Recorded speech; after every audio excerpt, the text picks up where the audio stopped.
उत्तर प्रदेश की योगी सरकार पर तमाम बातें हो रही हैं, तमाम चर्चाएं हैं, लेकिन उसमें बड़ी बात ये हो रही है कि आखिर मंत्रिमंडल का विस्तार होगा तो किसी जगह मिलेगी, किसी जगह नहीं मिलेगी। लेकिन अब चर्चा मंत्रिमंडल विस्तार से अधिक आ गई है योगी पर कि आखिर योगी भी क्या हटाए जाएंगे। यही चर्चा खूब हो रही है। जितने लोग योगी को जानते हैं या नहीं भी जानते हैं, कुछ का कहना है कि नहीं हटाए जाएंगे, कुछ का कहना है कि योगी सरकार रहेगी। लेकिन योगी अपने हिसाब से काम कर रहे हैं। लेकिन आपको मैं बताना चाहता हूँ कुछ ऐसे मंत्रियों के नाम जिन पर चर्चा है, जिनके नाम पर खूब चर्चा है। उत्तर प्रदेश के स्वास्थ्य मंत्री हैं जय प्रताप सिंह। माना जा रहा है इन्हें हटाया जाएगा। इनके कई बयानों को लेकर के विरोधाभास पैदा हुआ था। वहीं बेसिक शिक्षा मंत्री सतीश द्विवेदी का भी नाम खूब तेजी से आगे चल रहा है। माना जा रहा है सतीश द्विवेदी के भाई का मसला काफ़ी बढ़ गया है, जिसको लेकर के इन पर कार्रवाई हो सकती है।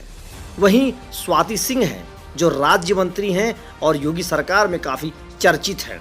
स्वाति सिंह के नाम पर भी चर्चा चल रही है कि योगी सरकार में इन्हें बाहर किया जा सकता है, लेकिन अभी यह पुख्ता जानकारी सामने नहीं आई है। ब्रजेश पाठक जो बसपा के बड़े नेता रहे, इस समय योगी सरकार में मंत्री हैं, कैबिनेट मंत्री हैं। माना जा रहा है कि इनके नाम पर भी चर्चा हो रही है। इन्होंने योगी की सरकार के लिए एक लेटर लिखा था और उस लेटर के विवाद ने इतना गहरा दिया कि आज सरकार की समीक्षा हो रही है और माना जा रहा है कि ब्रजेश पाठक का भी नाम यहाँ से कट सकता है। एक चर्चा और है एक नाम पे, वो नाम है नंद गोपाल नंदी जो मायावती की सरकार में मंत्री रहे और काफ़ी चर्चित रहे, इलाहाबाद से आते हैं। इनके भी नाम की चर्चा खूब हो रही है। माना जा रहा है इन्हें मंत्रिमंडल से हटाया जा सकता है, लेकिन अभी कुछ भी बात साफ नहीं हो पाई है। नंद गोपाल नंदी बहुत एक बड़े चेहरे हैं और बसपा से भाजपा में आए थे, तो इनके नाम की भी चर्चा खूब हो रही है। नंद गोपाल नंदी प्रयागराज से आते हैं और उसी इलाके से केशव प्रसाद मौर्य भी आते हैं, तो हो सकता है एक जगह दो बड़े नाम ना हो, इसलिए चीज़ों को बदलाव में देखा जा रहा है। स्वास्थ्य मंत्री जय प्रताप सिंह काफ़ी चर्चा में रहे। इनके बयानों को लेकर के काफ़ी विवाद हुआ, लेकिन अब इनके हटने की बात बताई जा रही है। इनके नाम को लेकर के तमाम चर्चाएं रहीं, लेकिन कुछ नाम और भी हैं, उन पर भी हम ज़रा नज़र डालते हैं। सिद्धार्थ नाथ सिंह हैं, उनकी भी चर्चा हो रही है। मुकुट बिहारी वर्मा हैं, उनके नाम की भी चर्चा हो रही है।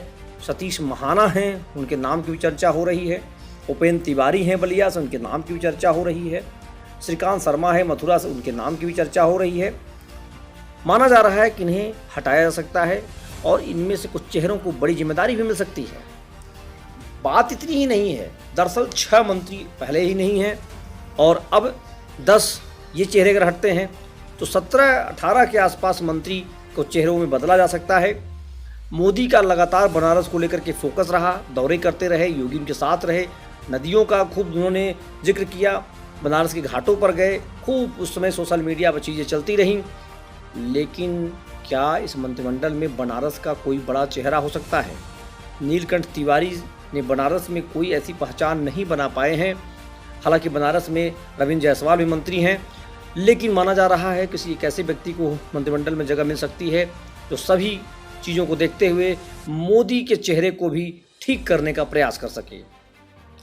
क्या इस मंत्रिमंडल के विस्तार में योगी की बात सुनी जाएगी, योगी की बातों को समझा जाएगा, या ये मंत्रिमंडल का विस्तार केंद्र की तरफ से होगा या भाजपा की जो नाम आई होंगे उस पर नाम पे होगा?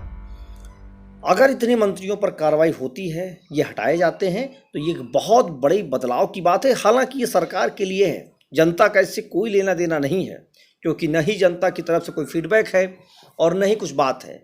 इन चेहरों पर दांव खेलने की बात हो रही है। हालांकि आपको याद होगा कि मायावती ने अपने लास्ट के दौर में खूब चेहरा बदला, अखिलेश ने भी खूब बदला, लेकिन वो काम नहीं आया। जनता दरअसल जानती है, सब कुछ समझती है। आपको 5 साल मिलता है, 5 साल में अगर आपने पूरा समय नहीं व्यतीत किया तो उसका असर दिखने लगता है। तो दोस्तों, पोल टॉक अपने विशेष विश्लेषण, अपने पॉलिटिकल खबरों के लिए ही जाना जाता रहा है।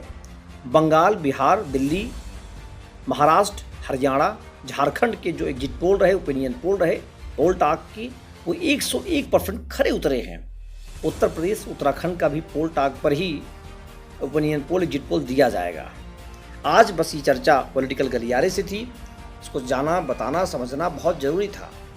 लगातार आपको ऐसी खबरों को देखना है तो चैनल सब्सक्राइब करना नहीं भूलिए। धन्यवाद। जय हिंद, जय भारत।